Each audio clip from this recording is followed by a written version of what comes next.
What's up, everybody, and welcome to the Golf 360 podcast. I'm the host, Pete Popovich.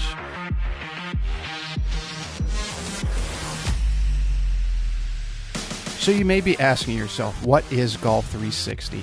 And Golf 360 is a show that was designed to introduce you to people associated with the game of golf to help you improve not only at your game, but also your life.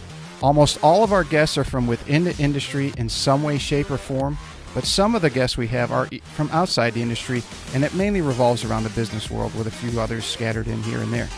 Now, all of the guests that we have a few things in common. One, they all were highly successful and accomplished in their field. Two, each has something to pass along that will help you in your game and your life. And three, they were all more than willing to give back by passing along the things that they use to help them in their career, and even some of the mistakes that they made so that others don't make them in their journey. So I hope you find listening to them as enjoyable as I did interviewing them, and that each and every one of you benefits from the information that they so willingly and graciously pass along. Hey everybody, I want to give a big shout out to a new sponsor of the Golf 360 podcast, and that's Affinity Wealth Management Group. We all work exceptionally hard for our money, and none of us can afford to let that fall into the dark abyss of the big box financial service firms and their jack of all trades and master of none mantra, which basically means you become a number within a cookie cutter model that's also often accompanied by massive fees. Your future deserves more than average returns and little attention. At Affinity Wealth Management, they ensure that your financial goals receive highly individualized, tailored attention from experts, not just advisors, who are in the industry to be great and not average. As a client of Affinity Wealth, you receive a customized solution to your customized life, keeping in mind your family's financial situation, values, and risk tolerance.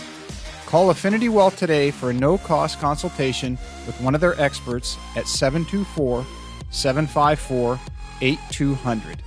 Again, that's 724-754-8200.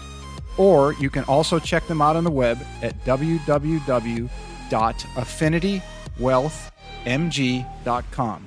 That's AFFINITYWEALTHMG.com.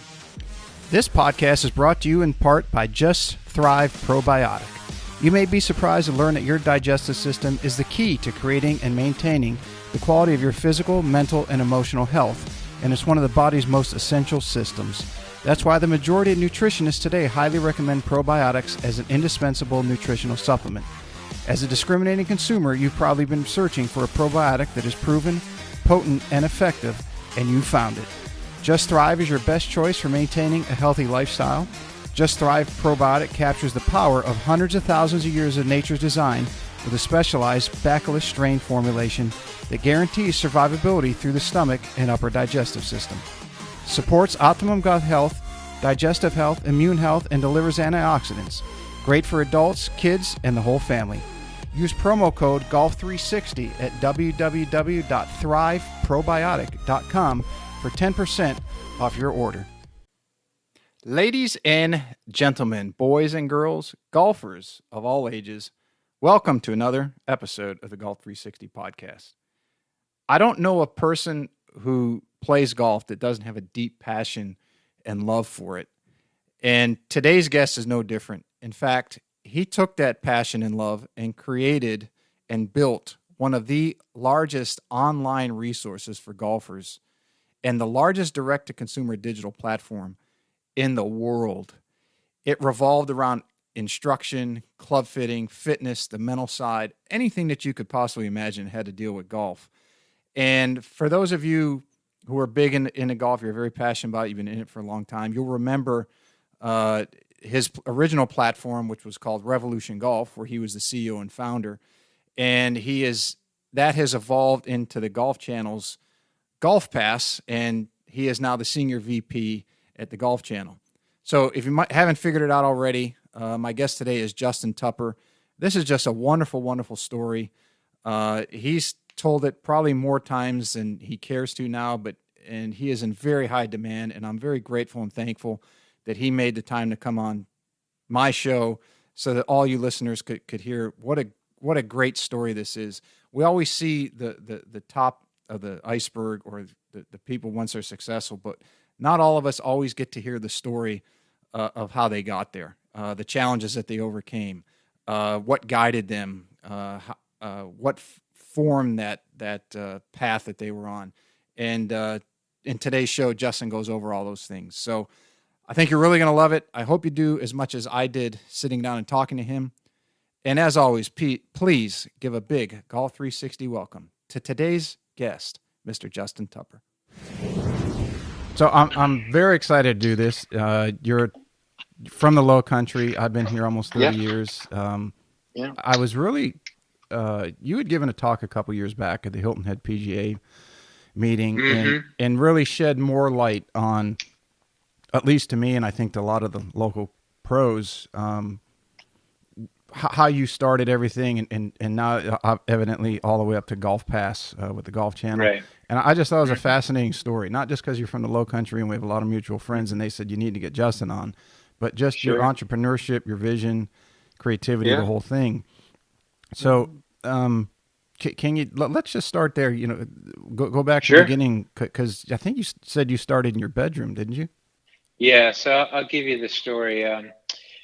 I was a film major and actually a media arts major with my cognate in film at the University of South Carolina.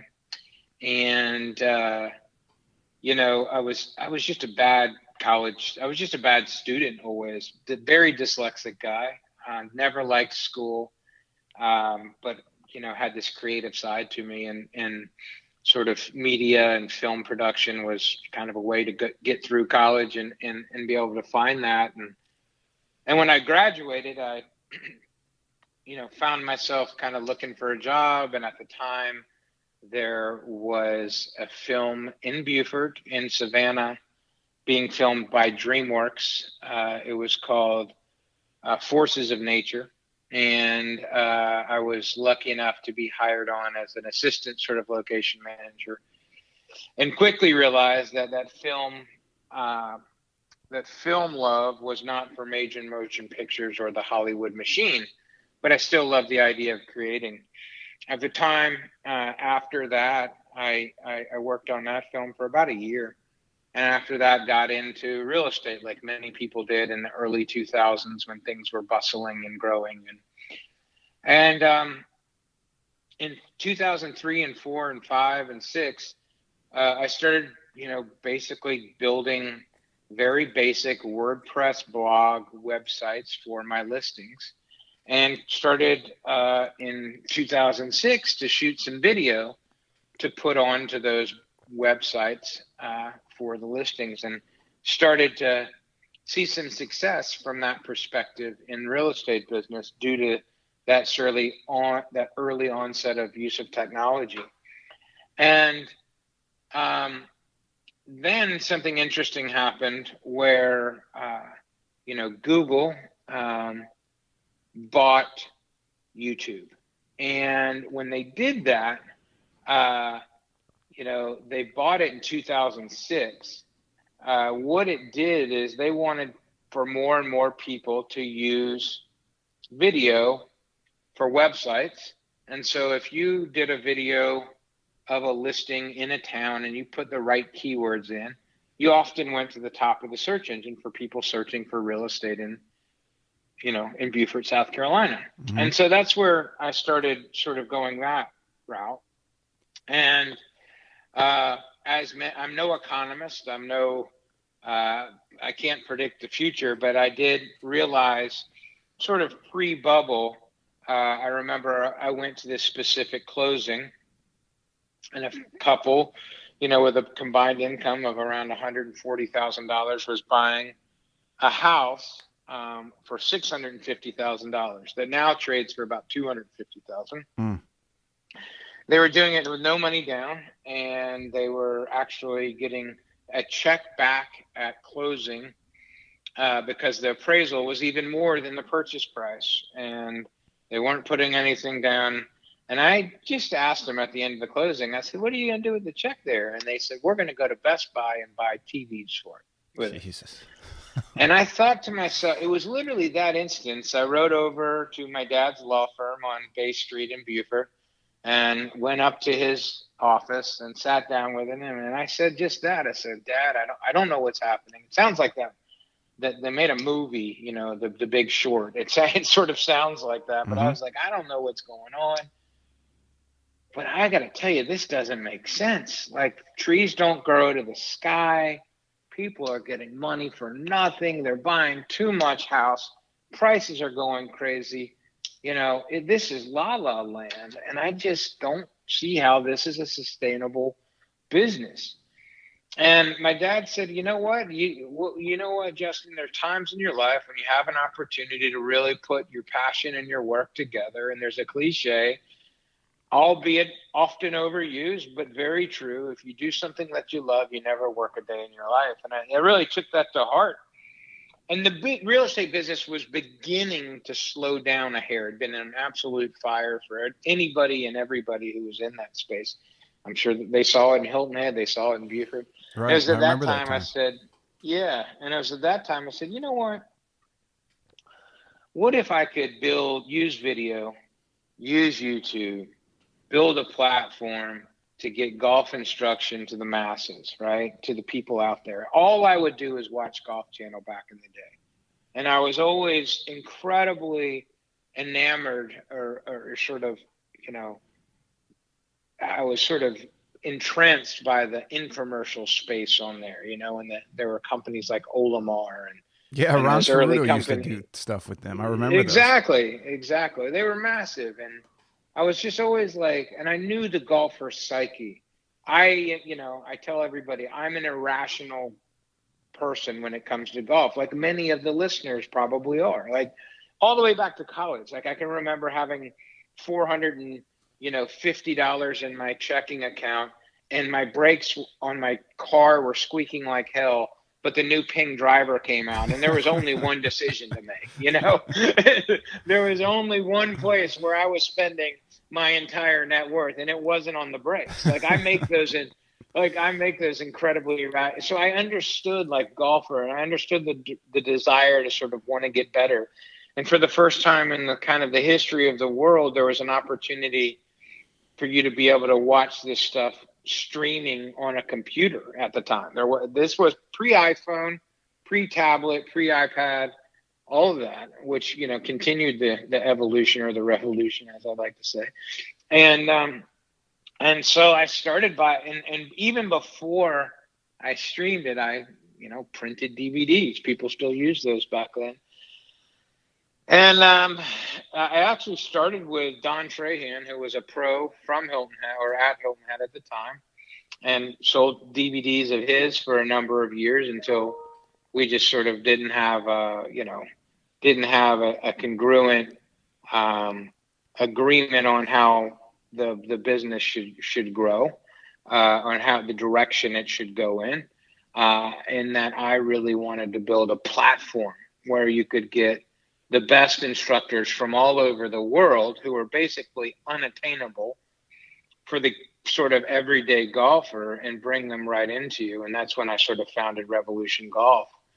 And look, like most successful stories, there's elements of luck, there's elements of timing that go into all of it. And I'm not, I will never claim to be the smartest guy. I just was working hard in the right space at the right time, and a lot of things came together in timing wise, that allowed us to see sort of this growth that was unfathomable in the space of golf, more importantly, the space of golf instruction, to build up a database of millions of people who were watching and consuming and are on our email subscription list. And I was able to do that and build a huge, database of people who I could deliver content from, people like Jim McLean and Martin Chuck and Andrew Rice and all these other sort of great golf instructors, um, in a very organized fashion. And then the other interesting thing that I was able to capitalize massively on was the what I would call clogging of the channels in 2010, 11, and 12 in golf. And that was, there was a phenomenon in golf that I'm sure a lot of your listeners will remember, is the TaylorMade R11 was the first white driver. Mm-hmm. It was the first one we saw with that white color. And an average driver at the time, like a new great product driver by a OEM, meaning a golf manufacturer, would sell something in the range of 250 to 300,000 drivers in a run. You know, that was considered a massively successful product launch. I believe the R11 sold 1.5 million pieces. And it created this product cycle that got massively out of hand, where people were, you know, I think there was a period in 2012 or 13 where TaylorMade actually had, between the R11, the Rocket Balls, BLLZ version of equipment, they had something else called like Speed something, but they had something like 13 fairway wood or drivers come out within 13 months. And like flooding the market, is there? Flooding the market, and other companies followed suit with that. And what happened was there was a massive clogging of, because the game didn't grow to the extent of that one product success. It elevated TaylorMade to this really high point, but there was no, you know, other than it being a new color driver, it was a brilliant, brilliant marketing piece that Mark King did when he was running the company, and massively successful. But there was nothing underlying propping up that sale. You know, it was just literally the massive amount of user adoption. I mean, I guarantee you your listeners are shaking their head and said, I bought a white driver, because there was like they were everywhere. It was the thing. And so what happened there is the channels got clogged, and they were producing a lot of equipment, but nobody could sell it all at the rate that it needed to be sold.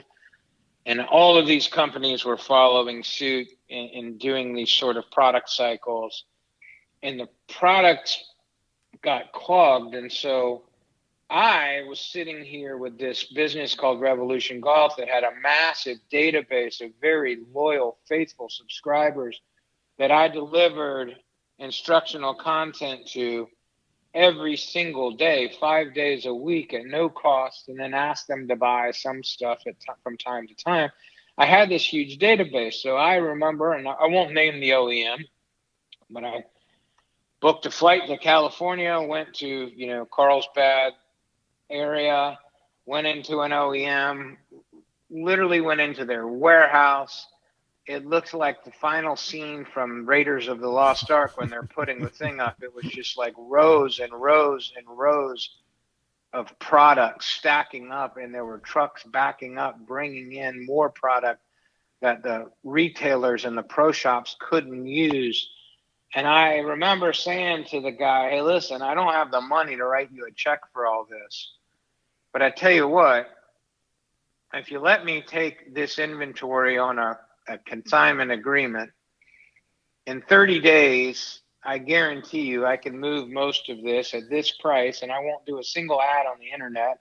I'll just offer it to my database of loyal subscribers at a reduced price that you won't see it, the advertisements anywhere. It'll just be within my email newsletter at the time. And I bet you I could have success with this. And this OEM said, I tell you what, here's 8,000 drivers. Here's the SKUs. Here's the difference. Have a truck here tomorrow to back up. You can take them out of here. And I give you 30 days to give me the money and or the drivers back, and let's just see what we can have. Here's the minimum I can take for the drivers. If you promise me you're not going to advertise this anywhere that, you know, would show your ridiculously low pricing. And we shook hands on the deal. I made an agreement with actually a local golf retailer in the area to use their warehouse, use their personnel, pay them to help me do this. They gave me 8,000 drivers, and I didn't leave California. And in 3 days later, not 3 weeks, I walked into that OEM with a certified check for his 8,000 drivers. And I said, they're all gone. They're never coming back. Jesus. And here's your money. What else do you have? And how big did his eyes get? He looked at me like, wait, what did you do? And I said, this all went to end users in the United States of America who are passionate golfers, who, if they love your product, they're probably going to come faithful to your brand and buy the next thing that you do. What else do you have? And he said, how did you do that? That's crazy. Nobody can do that. That's impossible. And I said, well, I've built a pipeline of people who their number one thing that they want to do is get better at the game. And if you put products in front of them that can help them achieve that goal at reasonable pricing or at even special pricing, they'll buy it voraciously. Because these people, like I always say, the Revolution Golf person was passionate about golf. And one of the things that made them attractive to Golf Channel and NBC Sports was my guy wasn't watching PGA Tour coverage of golf because he was playing golf on Saturdays and Sundays. Mm-hmm. And that's what he lived to do. He regrips his clubs in his garage. He books the golf travel for his buddies' trips. He's the guy that leads that. He's the guy that all the other guys say, hey, where do I send the money? What are we doing? You line it up, I'm in. Like, that's a Revolution Golf. That was a Revolution Golf guy. He bought the newest equipment. He would try something new if he thought it made him better. He would buy a training aid. And so I had this first thing I did is I caught the momentum of YouTube and being able to effectively buy paid media on the internet to attract eyeballs to an offering. The second piece of success that helped catapult it was I could solve a problem that was a temporary problem, although tens of millions of dollars to be extracted and to help out these OEMs. And so what I was able to do is I was able to help them with a problem to get this inventory out to people who would use it and who would probably buy their product again, who had never tried their product before. And I was able to actually go back to those 8,000 buyers and do surveys and say, hey, have you ever bought this product that you just bought from manufacturer X before? And I'd get this like ridiculous amount of people that would respond. Like half of the people would respond. And they would say, no, I've never bought this company's equipment before. And I could show that to the CEO and them go, holy smokes. Like, that's what they're after, right? They want to create brand loyalists. And this is an interesting way to seed the market with product that they couldn't sell. And so I was able to go, like, literally, I would, go to Carlsbad area, which is sort of the Silicon Valley of golf. And I'd go out there for a week or two at a time and stay in a less than desirable hotel motel. And I'd go to lobbies and I'd try to catch people in parking lots. And I would, myself and some close people that I worked with that were equally as helpful as making Revolution Golf a success. And I had flyers I would hand out. I'd go to the PGA show with flyers. I'd go to the PGA show and have a flyer and I'd hand it to somebody and just show nothing but unit sales, what we'd been able to do. And I could cut a deal with somebody standing right in front of them, and right behind me was my film crew. And I'd say, hey, here's the deal. Here's what we're going to charge. Here's what we're going to do. Here's the sales we're going to make. In fact, you're probably not ready for this, but I am. Let's shoot the infomercial right here live 2 minutes from now. And it could be a guy. I did it with, I'll never forget, I did it with Kent Wool Socks. You guys probably have heard of Kent Wool Socks. Mm-hmm. And I went to, unfortunately, the man passed away who I did the original one with, but literally did that at the PGA show. And they were a company out of Greenville, area. They're a textile business. One of the founder who did pass away was a big time golfer. Thought all golf socks were not great and had a wool one that was really good, guaranteed no blisters, and just had a right story. And somebody might think, oh, well, that's interesting. Well, whatever. But to me, knowing that passionate golfer, I was like, this is right up our alley. Like my guys and gals, they want to put on golf specific socks and their feet feel good for 18 holes and not get blisters when they buy new shoes, because they're going to buy new shoes because the new stuff they got to have. And so like I did that pitch in front of the man from Kentwell. We shot a video. We turn it around. I tell him I need 10,000 pairs of socks. And he's like, you're nuts. Well, our first campaign, we sold 36,000 pairs of socks for him. Jesus. Right. And it was like, how can you do that? I said, the reason I can do it is I have all the people who want your socks, and they trust me, and they know that I only put quality content in front of them and quality offerings in front of them that will make their golf experience better. That's what I drive this entire company with. Like, that's my hope. And I know if I fulfill that promise to them, that they'll continue to buy from me and continue to use Revolution Golf as the voice of reason within this crowded marketplace of noise and driver productions and all of this stuff. And, so that's my long-winded version of how it started and sort of the evolution of the revolution and what led us to that day in July of 2017 when Comcast, sent us the money for the acquisition, and the brilliant team at Golf Channel put together a deal that was irresistible and what made sense to all companies involved. And that was one individual named Will McIntosh, who now leads strategy for golf. For all of NBC Digital, thankfully, because he's an amazing leader and a great deal maker and somebody who can really see around the corner. That was the early beginnings. Those were the steps. And by the way, before I quit the talk, I should be very clear and say it wasn't all roses. Mm-hmm. There was, just like anything, there were growing pains of many kinds.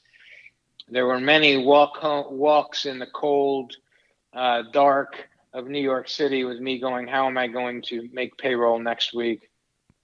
There were, litigations that took place for various reasons, which all sort of emerging growth disruptive companies probably encounter in different ways.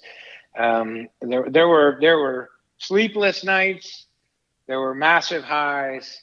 There were some pretty, questionable times, but just like any journey, that's just part of the journey. And at the end of the day, I can go to sleep at night really believing that what I helped be part of to build added value to a lot of people's lives in lots of different ways. And at the end of the day, that's kind of the scoreboard that we should all live on, in my opinion. I think it was Kevin Kelly, who was a Wired editor, wrote the article, 1,000 True Fans, and basically said, if you have 1,000 followers, you don't need 100,000, you don't need 100. But if those 1,000 will read all your material, they'll watch all your videos, buy all your products, you've got it made. You've got the market beat. You obviously had more than 1,000 in your database for Revolution Golf. Can you speak to how many you had at any particular time? Because you were worldwide. Yeah. I mean, we had I don't know if that's proprietary. I don't want to go prying into something. No, it's not proprietary. I mean, we had kind of over 3 million, and kind of blows the 1,000 out of the water, doesn't it? I would say the hyper engaged, that tribal crowd, there was probably 300,000. Mm-hmm. And I can tell you, you can hear all these vanity numbers.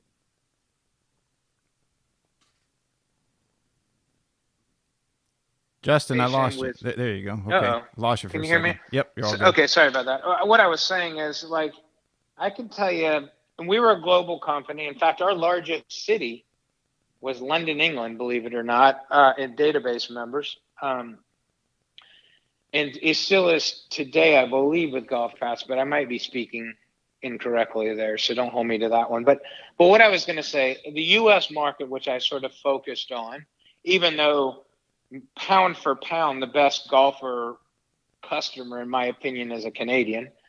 They're just the most passionate. They have a shorter season and go harder and spend more and play more, and they're just awesome. But they're just not as many of them as a numbers game. But what I'm saying is, in the U.S. market, I've had this conversation with probably 3 of the top 4 OEM CEOs, where there are 8 million golfers that really, really matter. In other words, you hear the number 25 million in the U.S., and that's like a really what I would call diluted number. I think there's 8 million that really, really matter, like that are spending those. And I believe there's probably only 3 or 4 million of the voracious, the guys and gals who live, breathe. It's on their mind all the time. They're buying the new products. They're trying the new shoes. Their golf trips their vacations are oriented around golf. Where they live, their property is related to proximity of a golf course, range, or something else. The diehards. Yeah, that's my guy and gal. That's them, right? Well, I'll let everybody else fight over the fringe people. I think that's like that Wired magazine article is probably correct. Like, you don't need a massive tribe. You just need a tribe. Like, you need a group of people that are, just passionate to build something really cool. And they're also, those people are also like the people that influence their friends and others too.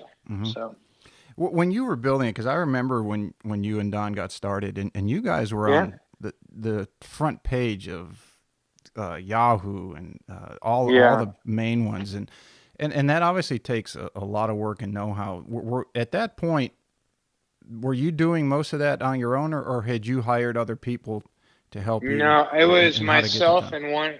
Yeah, it was one of myself and one of the other early people his name was Dean Strickler. And Dean, I brought in, he just knew that game. And the reason why we seemed like we were everywhere is because there was zero competition. There was no competition in the clicks that the price I was paying for clicks was literally 1/100. This gets kind of into nerdy stuff, but like what you pay for golf clicks now are from $1.80 to $2.20. And back then they were a penny and 2 pennies because there was just no, and that kind of goes back to my timing. So I was able to kind of blanket the space. And for Yahoo specifically, that was the height of Yahoo. But I had this converting offer, and I was able to spend literally over a few years, millions of dollars in a category called remnant space on Yahoo, where I would just buy like all of this unsold banner ad space that was relevant. And that's why people saw it all over the place. And that, again, that goes just back to the timing aspect. Like, to do what I was able to do at the beginning, costs a lot of money, but it would literally cost, like, not kidding, it would cost hundreds of millions of dollars in 2020. Timing is one of the most important things, isn't it? It is. I think timing's, you can confuse timing with luck, right? I do believe there's luck.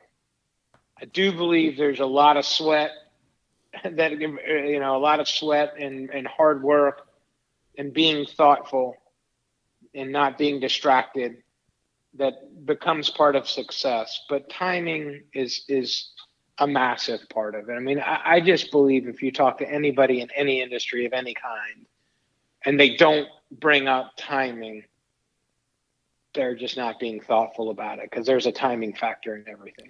I had Mick Colella on Oh earlier yeah, this week, and yeah, Mick's story. You talk about timing and good fortune. I mean, and yeah. I'm not gonna spill the beans out there, but he just said, "Look, he goes, I'm not smart by any means. We just happen to have great timing and Oh yeah. luck when we needed it, and then they were Mick's there a for great 40. guy. He is, and I think everybody's gonna love that one. I mean, he's such a good guy. They'll love it. I mean, Mick, I've seen him from time to time over at Secession. I probably should let him know, but like he had a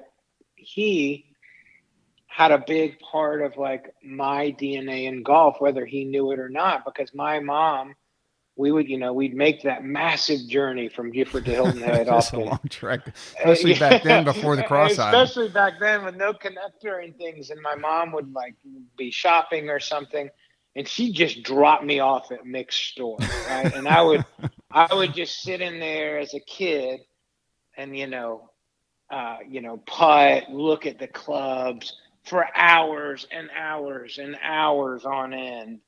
And we were faithful customers because I usually had enough time to be able to put together a good, sales pitch to my mother on why she should buy me this wedge and how much of a better student it would make me. And my grades would definitely get better if I only owned this wedge. So Mick was great, and it definitely, like, when I sit back and reflect, whether he knows it or not, that store and those hours that they allowed me to basically loiter in there as a young man certainly had influence. Your list of instructors is second to none. And as Mm. you mentioned, you started with Don, and then you had the gentleman, Yeah, I forget his name, in Vegas. Please forgive me for doing so. yeah, yeah, no, no. And He's then Paul Wilson. I yes, forgot his that name was for it. a little bit. Yeah, And then yeah, you got connected with McLean, and then from there it just yeah, seemed to snowball. yeah. So how did Yeah, that I kind of mean, evolve, and how did you talk these very well known, very well yeah. respected teachers into coming on and take more? It is important is taking the time to do the videos. They're obviously running their own academies and schools and lessons and Yeah, tour. no, look, success breeds success, right? And I had a lot of success, and I got to the point where I could post a video with like Paul Wilson, and in 24 hours, you know, and this is, by the way, this is in 2011, so 9 years ago. In 24 hours, 200,000 golfers would watch it. Wow. Right. And that's like in 2020 numbers, that's like saying 20 million people would watch it. Like that's considered a quote viral video Mm-hmm. in today's time. When you consider the consumption of the day and the amount of views, it's literally like saying 20 million people would watch it. And so I got to this point of success where I could go to a Jim McLean, and I got to Jim because his son Matt was a friend of mine, and everybody had heard of Don's, seen what you had seen. What the hell is Don Trahan on the front of Yahoo for? And this, there, boom, boom. Yeah, Then they saw Revolution doing Golf videos in his form, backyard.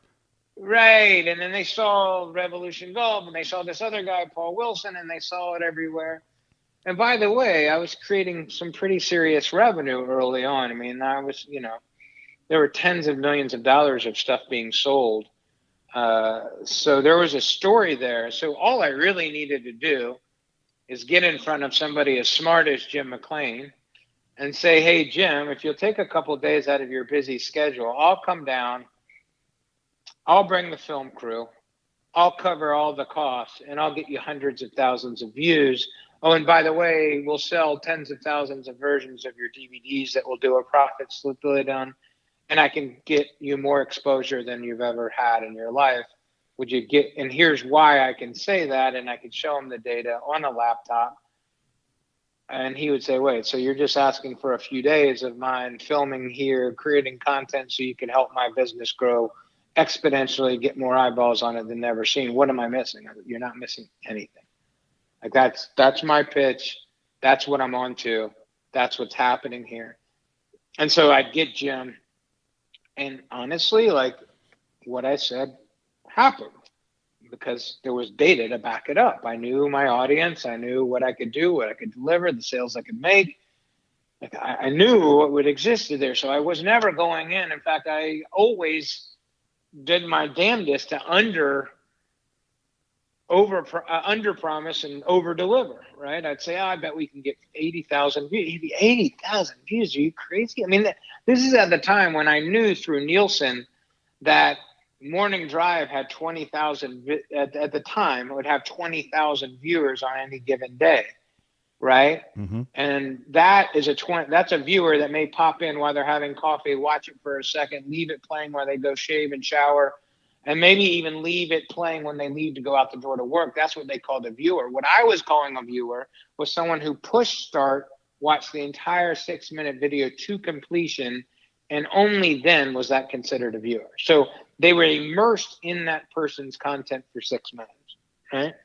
And so I could sell that to them, and then it'd be like, and then I could deliver and over deliver. And his golf schools would start to get these inbound calls from these people who are like, hey, I'm coming to Miami. I'm going to make a trip. I saw you on Revolution Golf. And all of a sudden it's Revolution Golf, this, that, and the other. And his marketing spend from his business would go to zero because I was doing it for him, and we were both scratching each other's back.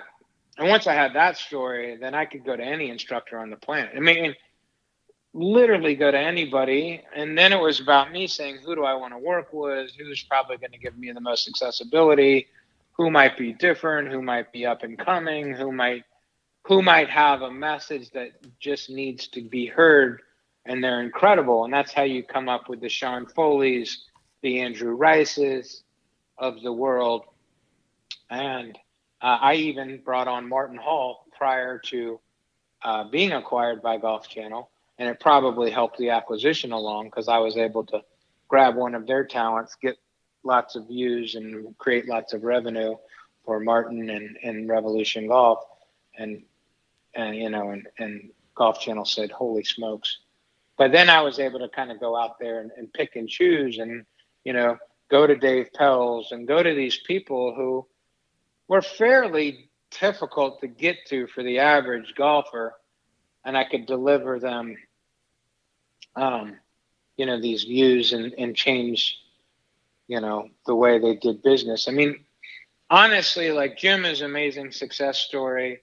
It was great. Jim is a lifelong friend, one of the great golf instructors on the planet that there's ever been. But the other guys that I've worked with have been phenomenal too. And I've actually created I'm thankful I've been a connector to create friendships. Martin Chucks, probably Martin has more views than maybe any golf instructor ever. I mean, I say that when you hear me question it, but there's tens of millions of views of his content that have been consumed over the last 6 or 7 years. And his golf schools are damn near impossible to get into because he has a great product. He's a great instructor. And our Revolution golfers and Golf Pass people have fed those golf schools. And then his golf schools are so damn good that he, has alumni that probably take 60% of the seats every calendar year when he opens them up. So he doesn't have a lot of inventory to even be able to sell. But like, he's somebody that, and I think if Martin was on this show, anything I'm saying is he would only be shaking his head and maybe even being more impactful than the way I say it. But like, there's a guy who's took what I said I could deliver, made it even better, was a consummate professional, incredibly thoughtful, worked on his craft, put tens of thousands of hours in front of the camera, and has been rewarded massively, as well he should be, because he's great at what he does and he cares about it. Yeah, I had him that on. To me is awesome. I had him on, and it was. Oh, did you? Yeah, he and Andrew. I've known Martin since I was about 17. Oh, And cool. He's a wonderful person. He's a great coach. And then Andrew I knew from here at Berkeley Hall before he went over to Savannah. But Martin, I asked him, I said, how did you get into the video stuff? And he's either director of golf or the head pro at the time. at one of the Mhm. courses out in Palm Springs, I believe, and they were having some issues on. I think it was where to park the carts. So Yeah. he bought a small video camera, whatever he had, and an audio system, and hooked it up, and he started doing those for his members. And he said they just started listening and gravitating, and one thing led to another, and he did it for his lessons and coaching and everything else. And it's interesting, that story and yours were I find them very fascinating or impressive, whatever adjective you want to use, because there was no agenda behind it. You just said, "Hey, look, this is what I want to do. How do I Yeah. make it work?" And then, Yeah. money was never. You didn't get into it and say, "I want to make $1 million." No. I don't think when Martin came up with the Tour Striker or the swing plane or the ball or anything else that he has, that he set out to make money. It was, how can Right. I help someone solve the problem that they're having? Because that's part of what I do. Pete. That's exactly right. Here's the thing. Like, as far as like a business, just to literally sum up what you just said. And again, it's a cliche, maybe not heard as often, but it's so incredibly true. Whatever business you're in, and that is your the way you're compensated or paid or rewarded is in direct correlation with how many people you can solve a problem for, right? Or help them achieve a goal. And it really comes down to the more goodwill, the more good you can do for a group of people, the better you'll be compensated in whatever your currency is. Whether your currency is dollars or your currency's in good sleep and good feeling and and like well-being or whatever it is, there is a direct correlation with the more people that you can help, the more satisfying or the higher reward there's been. And for me, the game of golf, as I mentioned, I'm a dyslexic kid from a small town in South Carolina, and the game of golf from a very early age gave me so much. The PGA pros all around the Beaufort and Hilton Head area gave me so much. They gave me jobs when I was little. They gave me a place where I wasn't judged on the way I spell or speak or write. It was called a golf course, and I could Mm-hmm. excel out there. And it gave me this pasture of place where I could find refuge and relief. And it grew me as a human being. And frankly, like, it's not over dramatic to say it saved my life in a lot of ways. So my goal was to always to build something first and foremost, to use my passion to potentially repay the entire golf world. I mean, that was the crux of it. I never in a million years did I think it would lead into nice sized paychecks and things like that. It wasn't what drove me. It was totally what drove me was to give back to the game that had given so much to me. And I just was just, I mean, timing and lucky to grow up in a beautiful place like Beaufort and have a PJ community that opened me with open arms and allowed me to pick the range to hit golf balls and cart guys that gave me rides home from the golf course when my parents couldn't because they were working. Mm-hmm. And just like an amazing community of golfers that and those times in McClellan's store, the times hanging out in the bag room at Dotall club that my dad busted his tail to be able to afford a membership there when I was really young, and he wasn't even a golfer, but he knew that like there was something cool about golf that could help me tremendously, and all those places in between, and John Farrell cutting me a break so I could come play my Augusta National, which was Harbor Town, and any guy that grew up in Beaufort, like there's Augusta National is amazing, but like the course you had to get to play was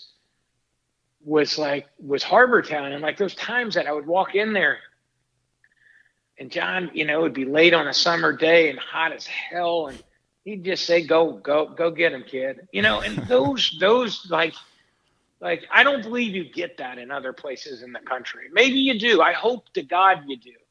But I'm really fortunate that I got those in the Beaufort Hilton area. And You, those people, those people, and there's so many to name.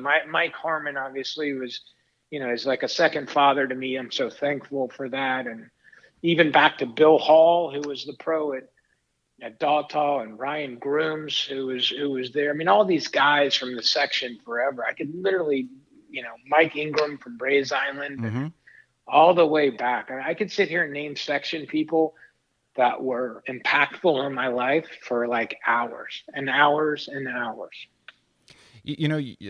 As you mentioned, the Beaufort and Hilton Head area, the golf community is very close knit. And Yeah, I mean, I've spent my career here. I've been here almost 30 years. But I don't see or hear friends of mine who are working in other parts of the country where the Hilton Head has its own PGA chapter, or it did.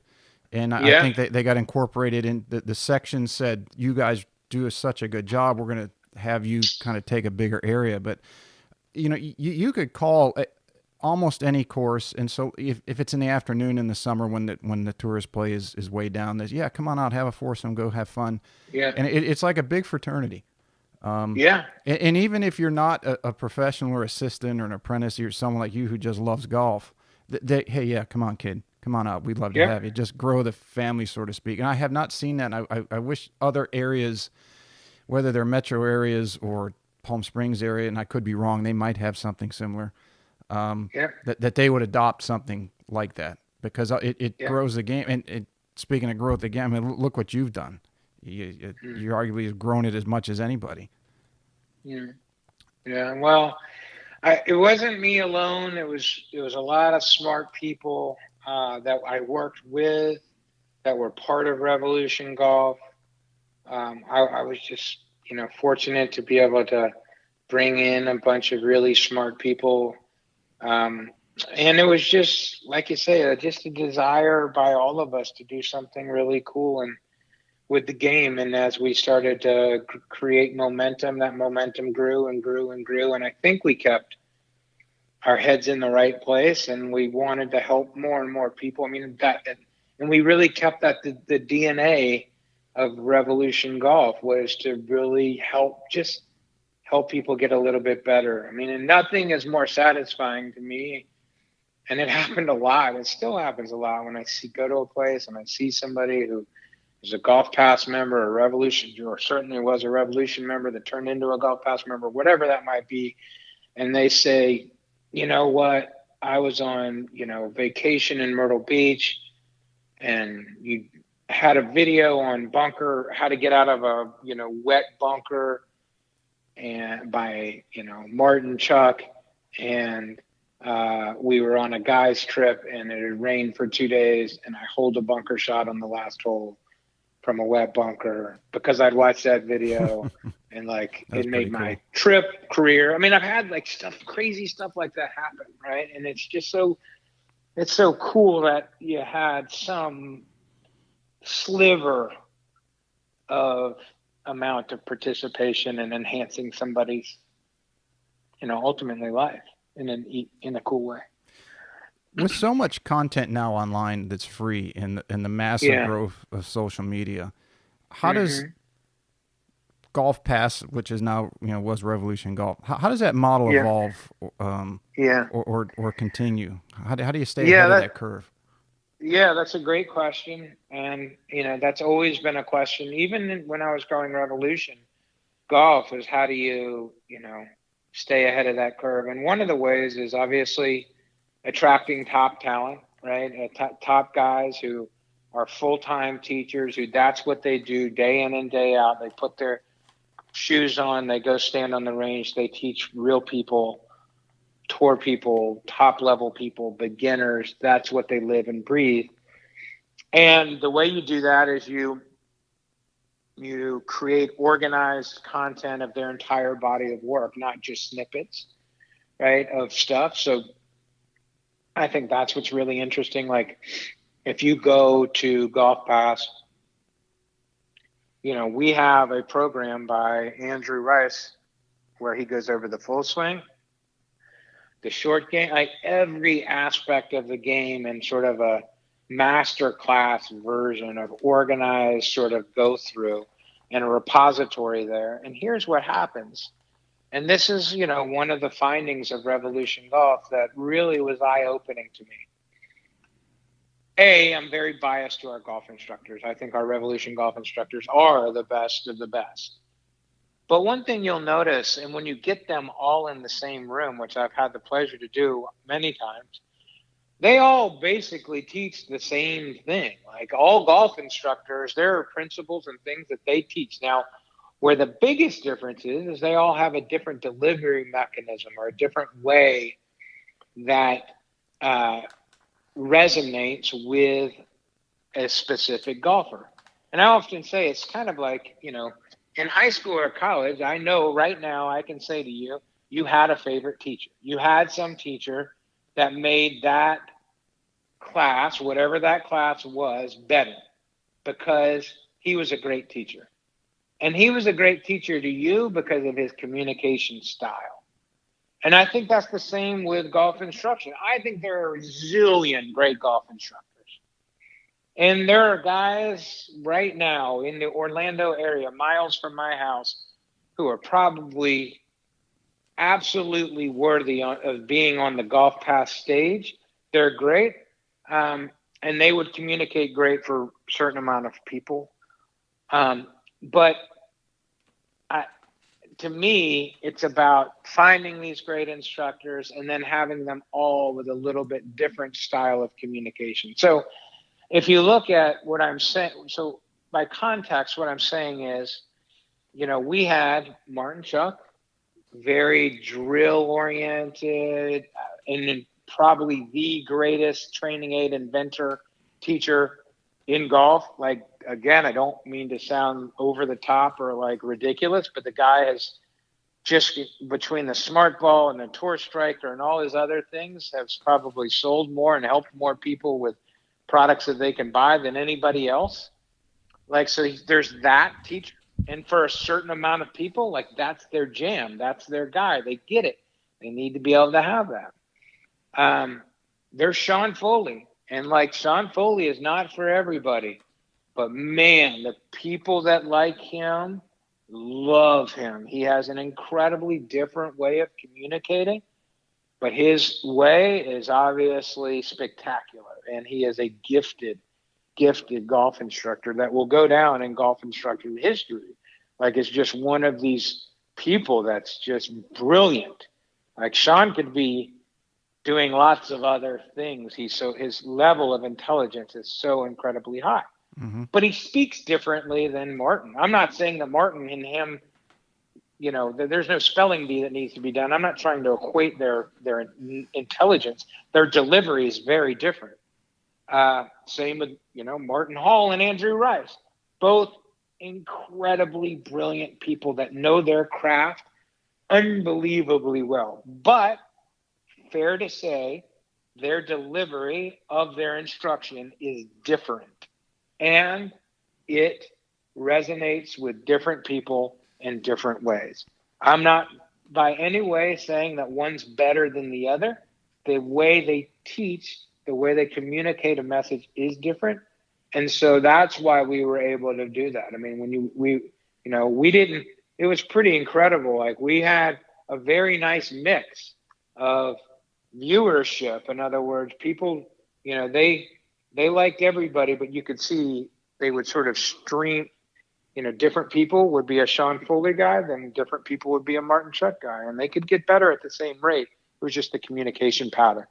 So that was a big part. Was that part of the criteria as you went around selecting who was going to be a part of the team?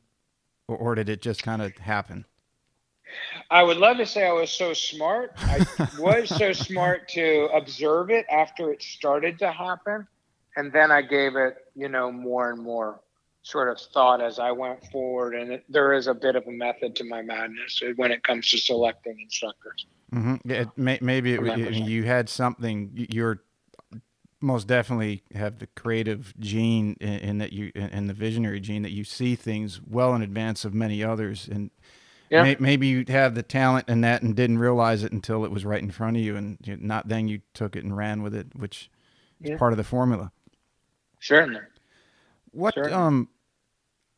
as far as content goes, for some of the young coaches or people who want to get into building their presence and their brand and all the other things, you had at the talk here in Hilton Head, you had touched on that a little bit. The importance of content or consistency in distribution. Can Yeah. you just speak to that a little bit, because you're obviously one of the leading experts on Yeah. that? Yeah. It's still I mean, I know that talk was a couple years ago now. But it's still the case. Like, if you're a young guy, you need to be turning on that video camera several times a day, every single day. Like, I know that sounds ridiculous, but you have to. If you want to get the best at it, you got to turn that blinking light on and get in front of it, and you got to just go, go, go. And you can't do it once a week. You can't do it once a month. You can't do it a couple times a week.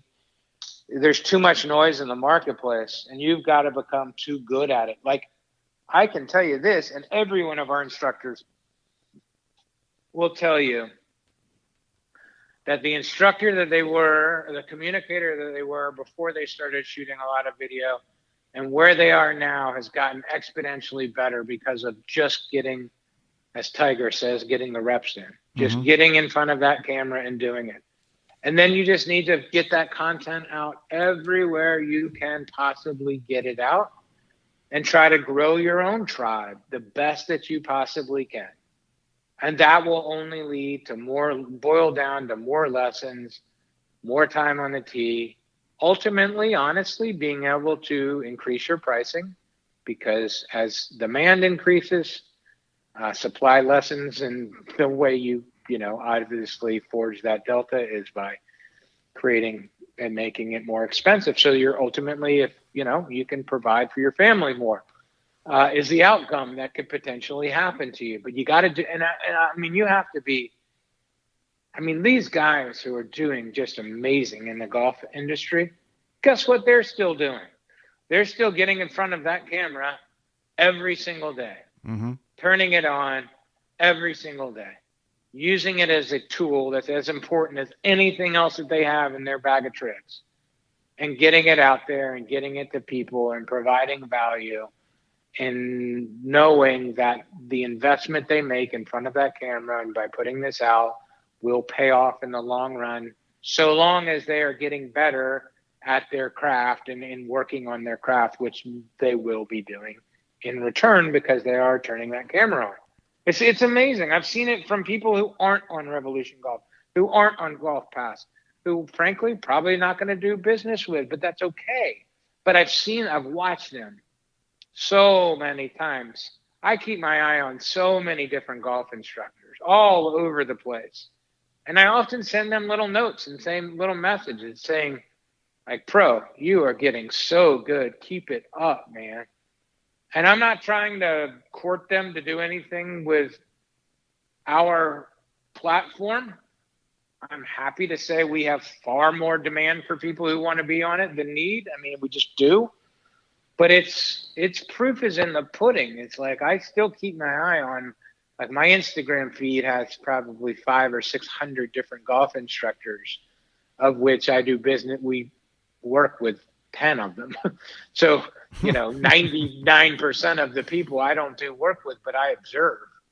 And the guys that there's a direct correlation with the guys who are creating the most content, with them getting better on camera. And I guarantee you, there's also that correlation with their lesson tee bookings.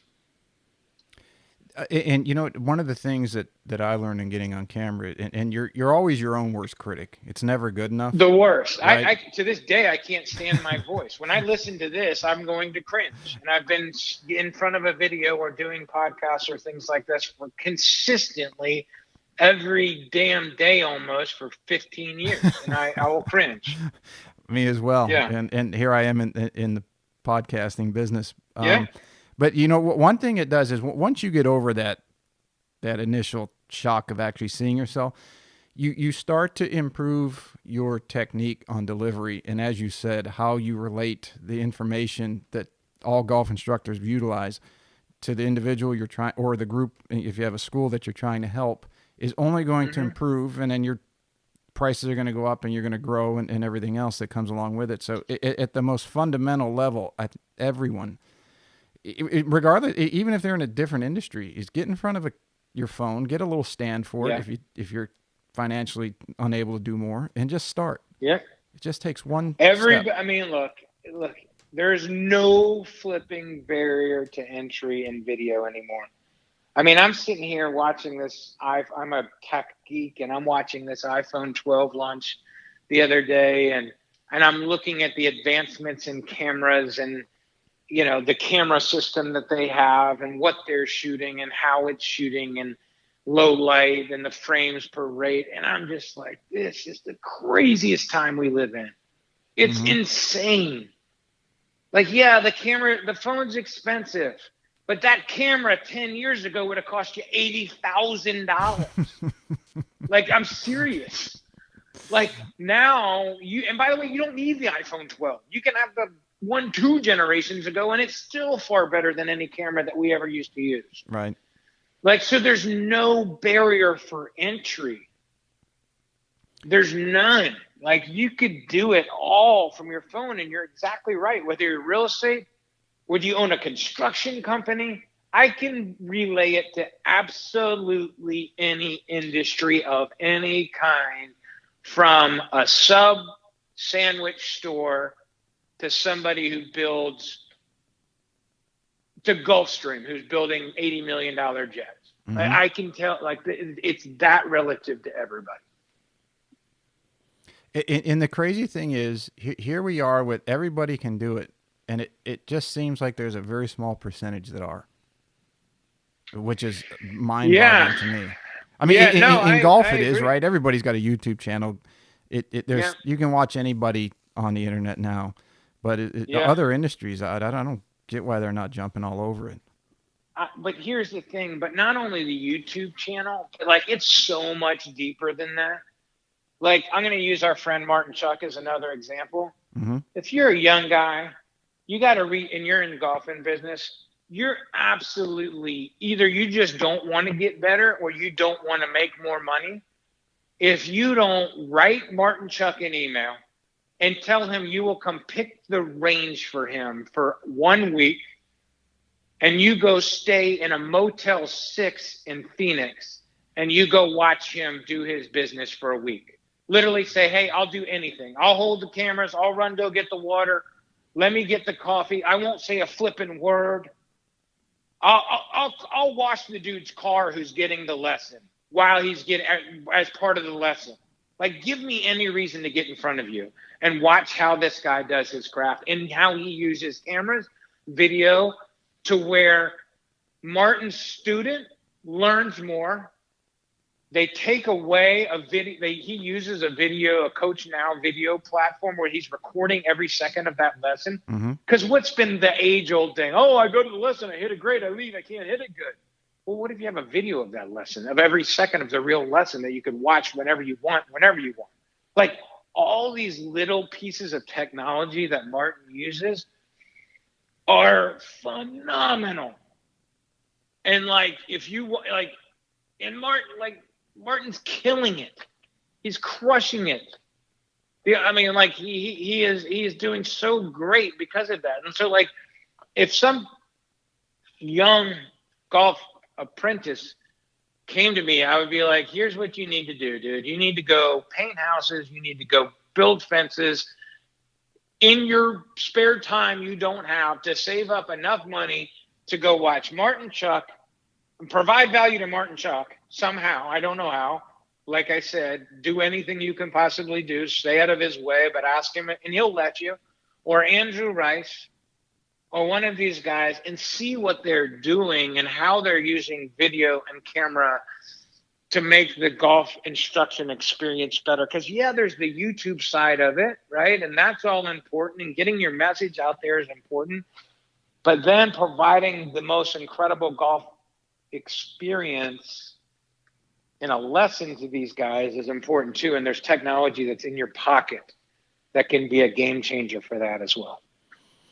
Yeah. And you know, the interesting thing is, and I knew this because I'd been in the industry long enough, but when I started the podcast, and I've reached out to some pretty well-known people like you, Martin, Andrew, Mike Harmon's been on, Fortune 50 CEOs. I mean, people who have achieved a level of success are always happy to give back when they have the time.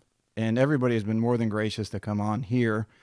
And I was very worried, how am I going to get any? Who the hell is going to listen? No one's going to listen to me. They're not tuning in to hear me. They're tuning in to hear the guests. But so I knew I had to get people who were really good at what they did, and reaching out to them was a nervous thing. So for any of you Sure. young people out there listening, just you got to email, send it to Martin, send it to Andrew. I know those guys. They'll yeah, come on, watch a lesson, hang out for a day or two or whatever you need to hang out, and happy to help you grow. Because what everyone forgets is we just went through your story. You started filming in your bedroom, if I remember it correctly. Yeah. Martin started on a cart path. Yeah. Andrew started in South Africa where they just played and every day. So everybody starts somewhere. It's 100%. Who's willing to take the first step and then the next step, and once you have a little taste of success, then it becomes a little easier. Yeah, but let me tell you something. It's going to be a grind. Everything you do. That's why I want to reiterate: the growth of Revolution Golf wasn't all roses. I mean, it's everything you do. If it's worth it to you, it's going to have peaks and valleys. It's going to be much like life, a career or a business growing. It's going to have the same thing. And Pete, going back to what you said about these people who are willing to share and give their time and block off, the reason the people that you mentioned are willing to do that is because somebody did that for them at one time. I think back of, like I said, all these different people who have helped me in some way, and they took that time out of their busy lives to help me in some way that they probably never knew enough that they did. And again, at the end of the day, if you're blessed enough to have whatever we all define as success, the ultimate is to be able to just share and help other people, maybe with whatever success they're looking for as well. And I just think that's a DNA in people, golf instructors, really too. I mean, that's right. The case.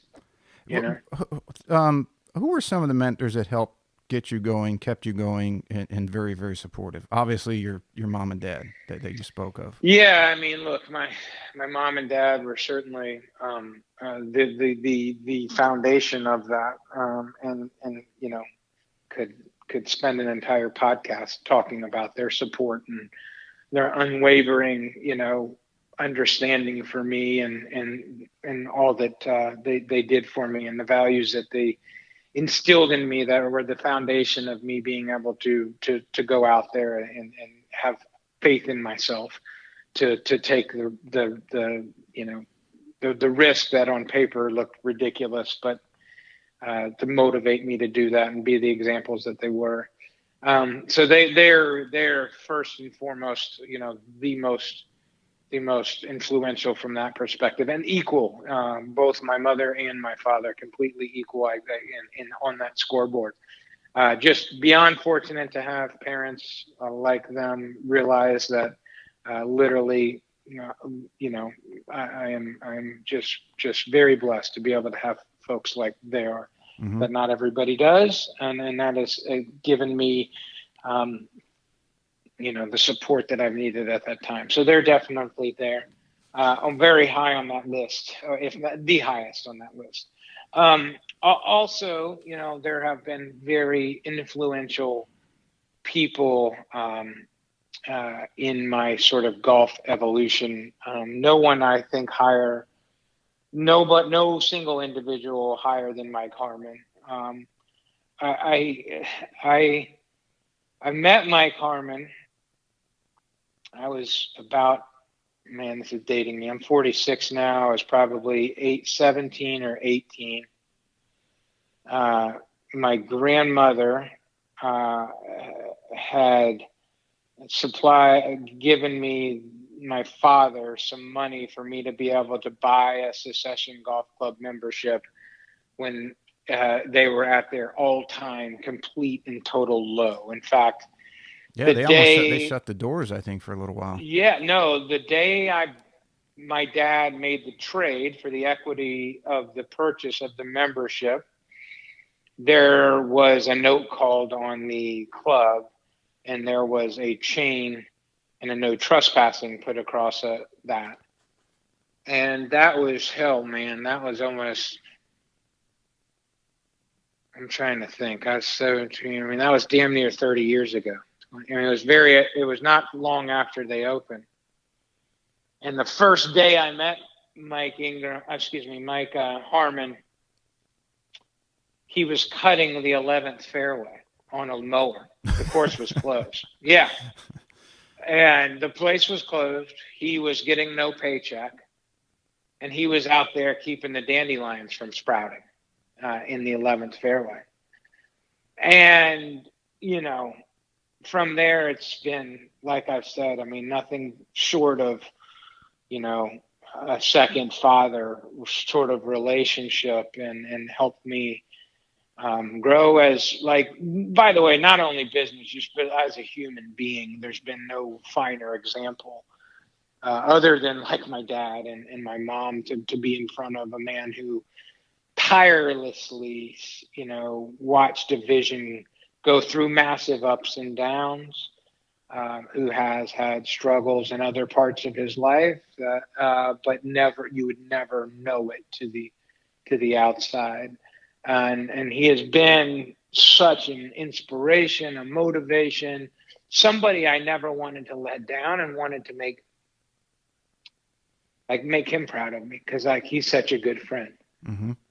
And so he was somebody that was awesome. I just slipped and said Mike Ingram, and Mike Ingram out of Brays Island was somebody that like used to take me around the section golf tournaments, and I would play practice rounds with him. And from his days out at Cat Island to when the Pingrees built Brays Island, was somebody that allowed me to play out there for no cost, and work in the cart barn and wash carts and pick the range and do all those things to sort of allow me to be on a golf course and a golf practice facility that I ordinarily would have never had the opportunity to sort of be in front of or be on.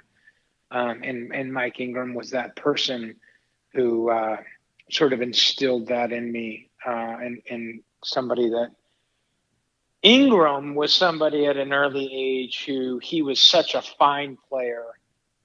He was the first truly, really, really exquisite golfer that I had ever seen close up or known, and motivated me to play better. He was an incredible player. Yeah, the one Struggled with the putter a little bit, but ball striking wise, in reflection, after years and years, he's still one of the top that I'd ever seen. Just would flat wear out a set of Hogan Apex irons in the sweet spot. He in the 1 year I played in the Beaufort City Championship, he got me because I was Yeah. working at Kalawasi then, so they allowed that close to the south side of the Broad River to play. Yeah. And Mike had not played. I mean, he was doing getting Brays all set up and everything, and Yeah. he wasn't playing in many of the local things that I knew of, and I'm like, who the hell is this guy? I mean, I think I shot 68 or 9. I thought I was going to be leading, and here's a guy who shoots 64. I said, who the hell is that? Yeah. I remember he qualified for the Greater Greensboro Open, and he played a practice round, and I was up there watching every footstep of every day of it. And I remember he played a practice round, and like with Duffy Waldorf at the time, who was a big Mm-hmm. player on the tour, and like on the third hole, he'd literally striped another one, hadn't missed a shot, and they were walking off the tee, and Duffy was like, "Time out, you fold sweaters for a living with this action?" And like it was something that always instilled in my. I mean, he won a Big Ten championship. He was an incredible player, but he was a great influence for sure. I mean, him, Mike Harmon. There was a man named Bill Totten who gave me my first job out at Fripp Island when I could barely drive. I think I was 15. when I mean job, I mean I was like picking the range and things like that. Um, Yeah, but it just was happen to be really involved in the golf industry, just enjoying it. man, just being around it, just like picking the range late at night, putting flags out early in the morning, smelling the cut grass, bagging range balls.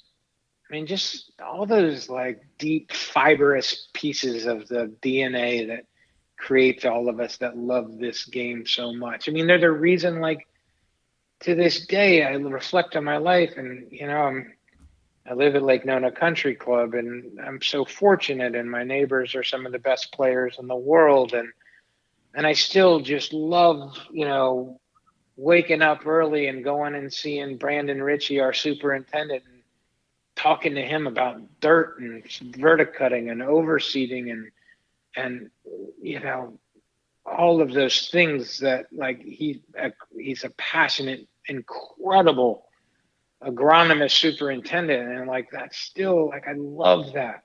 I did that the other morning. Like I got up early, jumped in my cart, made a coffee, and went and looked for him and found him, and we just talked about overseeding.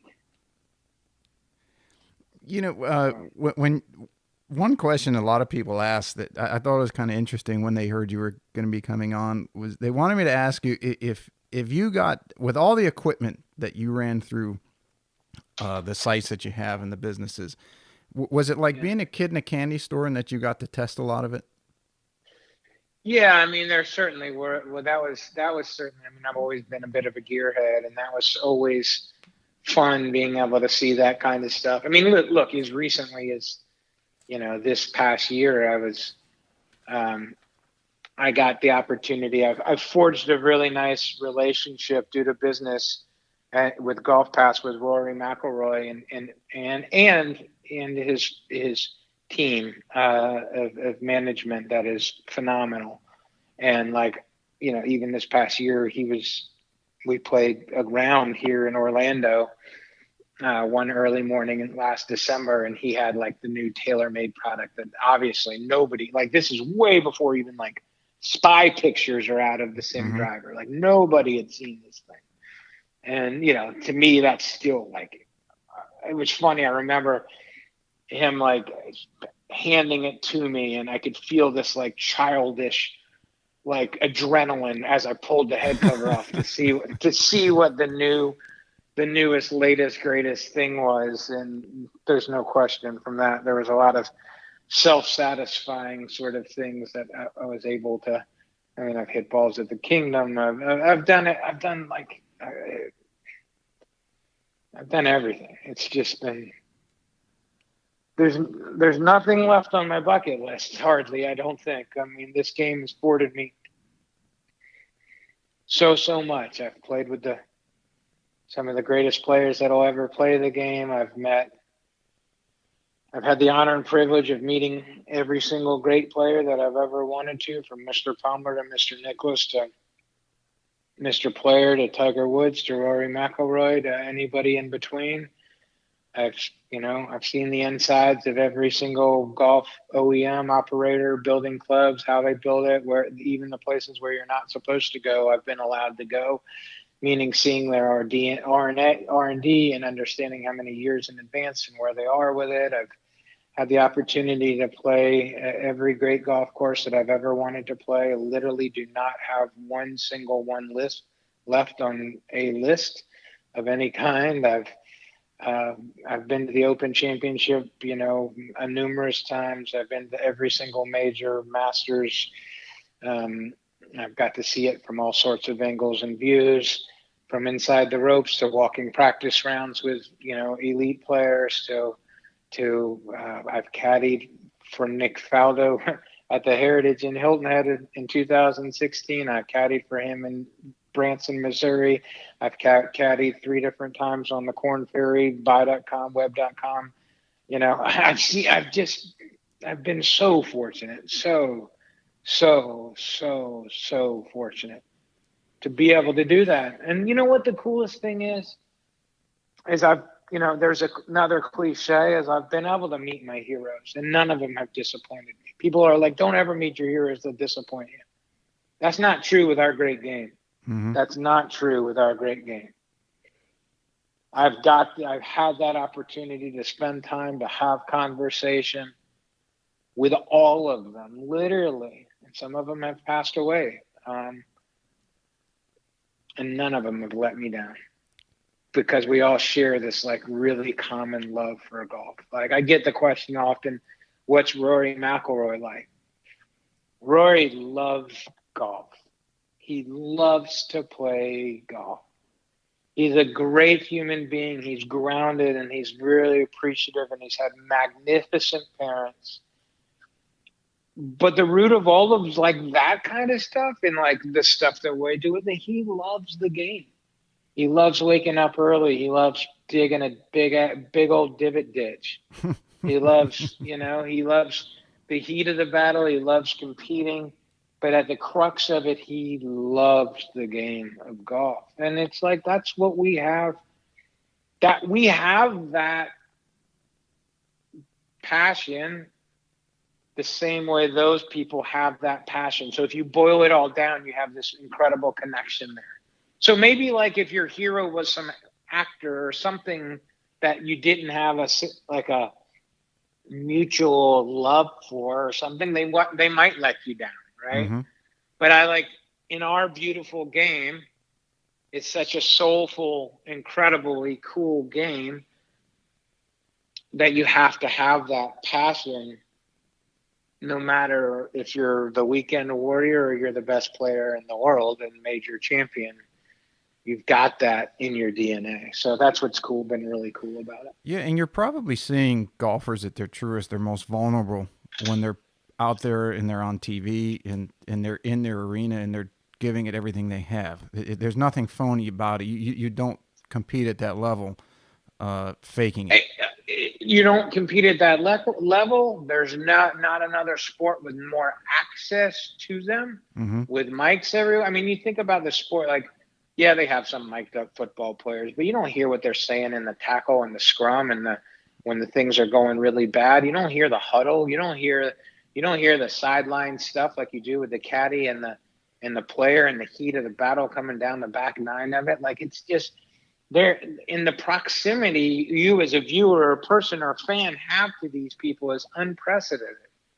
Like, you go to a golf tournament, whether it's the Heritage or the Masters, you're inches from these players as they're going through battle. Like, it's incredible. So that to me is like really, really incredible. And it's unlike anything in any other sport by a long shot. Mm-hmm.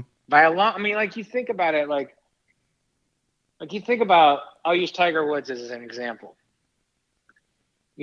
Every shot for every round for probably 10 years has been videoed close up. They show cameras on him when he pulls up in the parking lot and gets out of his car, right? There are people when he is practicing, even at private clubs, that are videotaping him and shooting him from afar, right? There's nothing he has to, like, compare that to Tom Brady. His practices are closed. Mm-hmm. Nobody gets near him during the practice. They don't hear what he says in the locker room. They don't hear what he says on the sideline. They don't hear what he says in the huddle. They see him yell, hut, hut, hike, throw touchdowns, and have confetti fall on his head. Right, and usually with a helmet on, so there is no personal relationship to the face. Right, exactly. That's exactly right. Great point. But like, golf's so raw. And you see every step of this guy for 4.5 hours for all 4 rounds. And when he enters the parking lot, hell, even every range ball he hits now. Nothing's more intrusive than the game. There's a reason why Tiger's boat's called privacy. Holy smokes. I mean, look, we don't need to get into the character of Tiger Woods. He is, a flawed man like all of us, like all men, like all humans that walk the earth have our flaws. I'm not going to dare go there, but I don't think anybody will ever realize what his rise to stardom and the proximity of that with amongst other people and spotlight and judgment was like. It's like unbelievable. Mm-hmm. And when you really break it down and think about it, and you think about it that hard, I mean, just like I just said, Tom Brady plays in a football game for 2 hours, 16 Sundays a year. Tiger in his prime was playing 22, 23 tournaments, 4 games, so 4 rounds for 4.5 hours every round, and the mic and the camera never left. Yeah, and then you got the press conferences early in And the then you week have and all all that other stuff. That's pro-ams and exactly everything right. else. Yeah. And you get the microphone shoved in your face, and you got no idea what's going on. Like, that guy just played a good round, but maybe he's got something else going on or what. Like, the demands on the human psyche and to keep that all up, they're immeasurable. Mm-hmm. But we all do it because we love the game. And you have to love what you're doing. You with the what you've created. Golfers usually love, obviously, a golfer. They wouldn't get up at all hours of the night to get a tee time. Right. But it keeps you going through the rough times, and regardless of the success level somebody has, and it's part of your story that is so, you're so forthcoming with it, that yeah, you do have very difficult times, sleepless nights, and you're wondering how you're going to get to the next week or month. But it's that passion and excitement for what you're doing that gets you through the lows. That's exactly right. I mean, look, I lived in New York City when I was building the business, and I can remember walking home many of nights. We had a small WeWork office on 34th Street, and I would walk home to 66, mostly to save money, to be quite honest with you. And it would be dark, and it would be cold, and I'd be walking down the street, and I'd, be during a tough patch of the business of some sort or something going on. And I would just sit there and I'd tell myself, dude, there's nobody loves you, or there's nobody loves the game more than you, or is going to outwork you at what you're doing. Nobody is out there doing it. Nobody is going to. And so either you're going to make it or nobody's going to make it. I can remember just pounding that in my head. Mm-hmm. Because I had just this relentless sort of want, need, desire, all those things to have an outcome. Have you ever gone back, or did you ever consider going back to college to some of the professors who didn't understand the difficulty you had with dyslexia and say, hey, you remember me? Yeah, it's funny you say that. I had to, of course, not to get too personal, but when you sell your business and you're an alumni of a university and it's in Forbes and all those other places, it's funny how the people who raise money find out about that, right? Right. And they, for the universities, and they come knocking at your door shortly after those articles are printed in the news. And lo and behold, I knew it would happen. I get an email to my Golf Channel email account from the University of South Carolina, which I love. I love the University of South Carolina. It's a great institution. I wouldn't do it any other way. My path was my path. But they called me and I said, I want to tell you guys something real quick before we get into this conversation. I said, you'll see that my major was media arts. They're like, yeah, exactly, incredible. And I said, let me tell you why my major was media arts.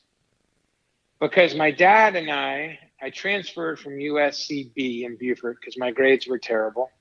And if there wasn't a lady named Tinker Folsom who worked there, I probably never would have gotten even to the main campus.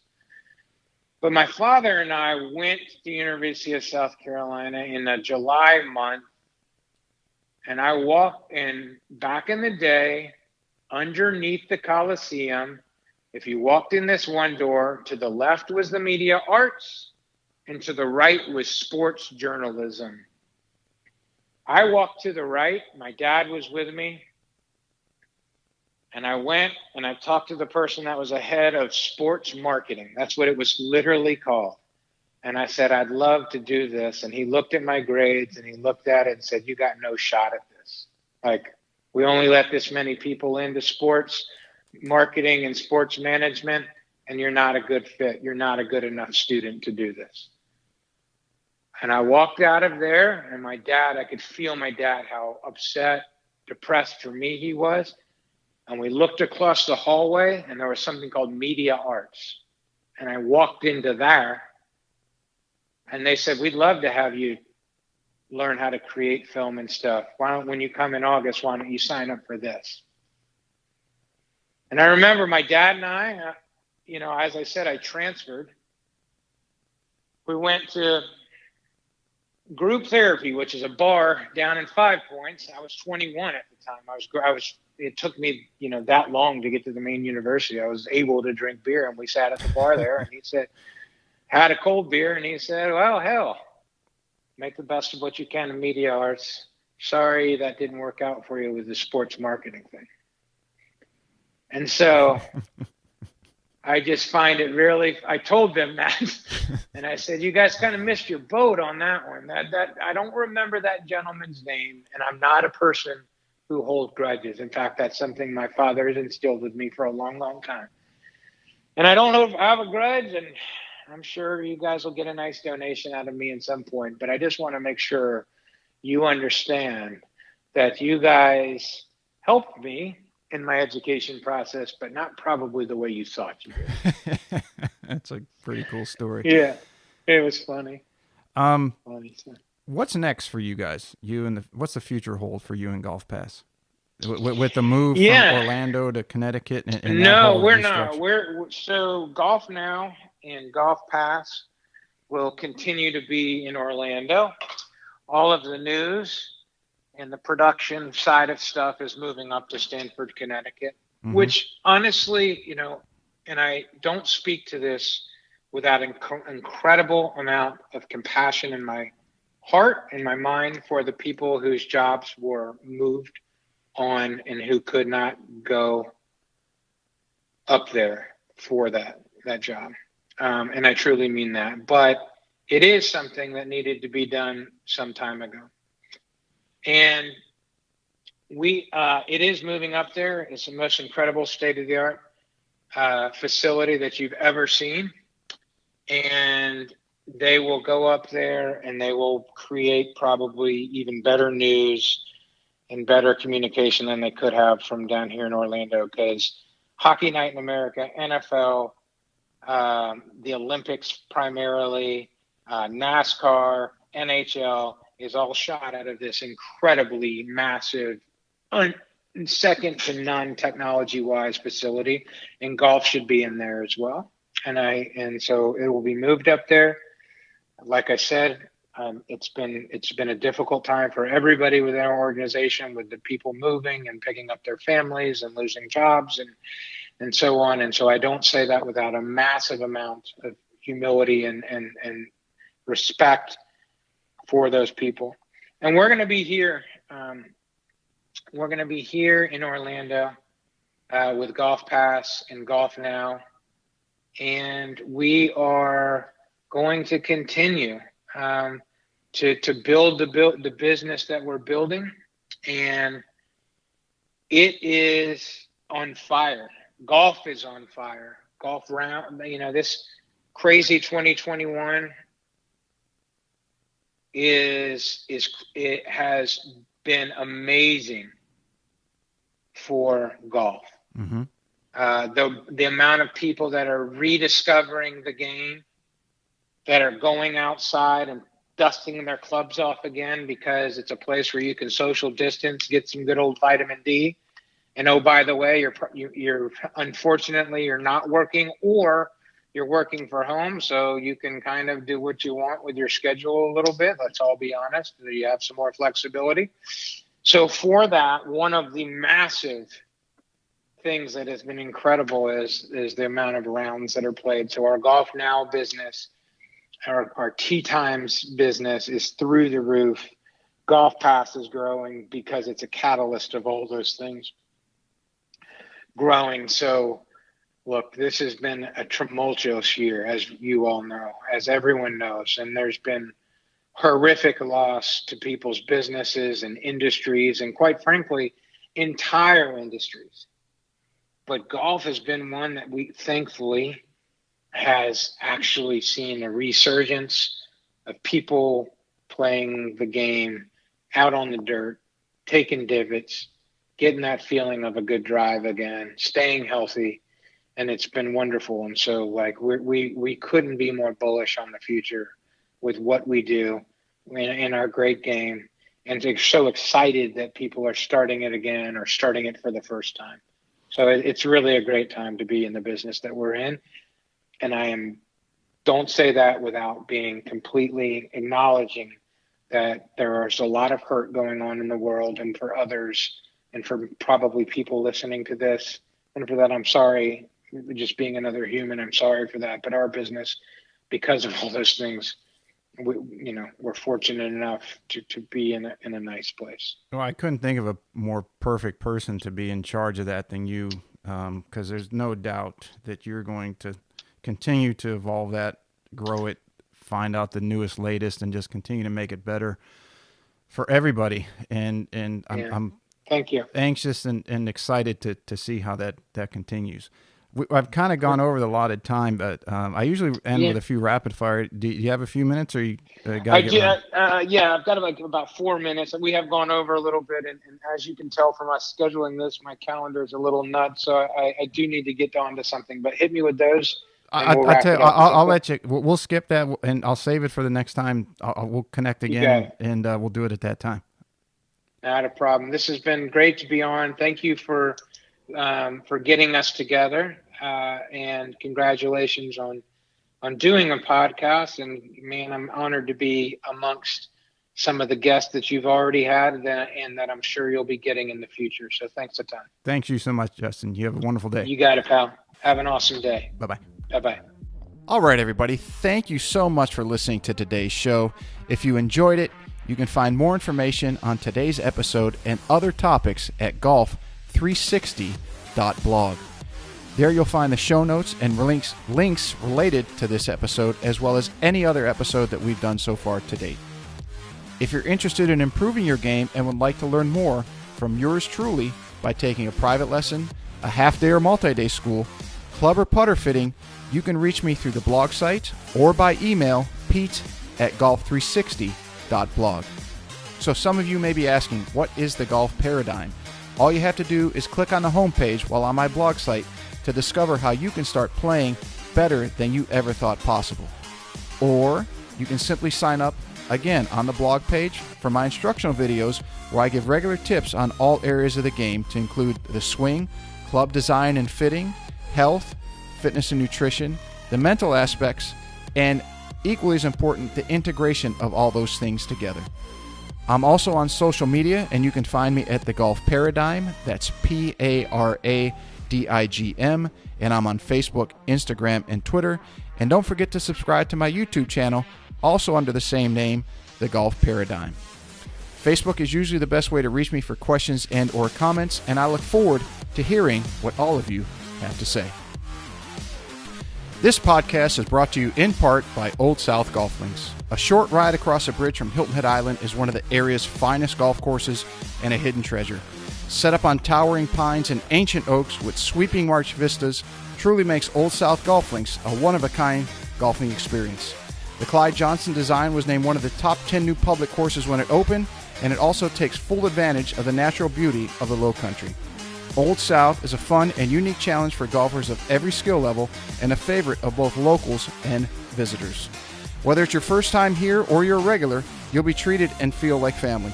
From the bag drop to check-in at the fully stocked pro shop with both men's and women's apparel, to breakfast or lunch before or after your round, the staff is always ready and willing to help. Experience for yourself why Old South is one of the premier golf courses in the Hilton Head area, and why it will quickly become a favorite of yours too. Visit them in person or online at www.oldsouthgolf.com, or to make it tee time, simply call the pro shop at 843-785-5353.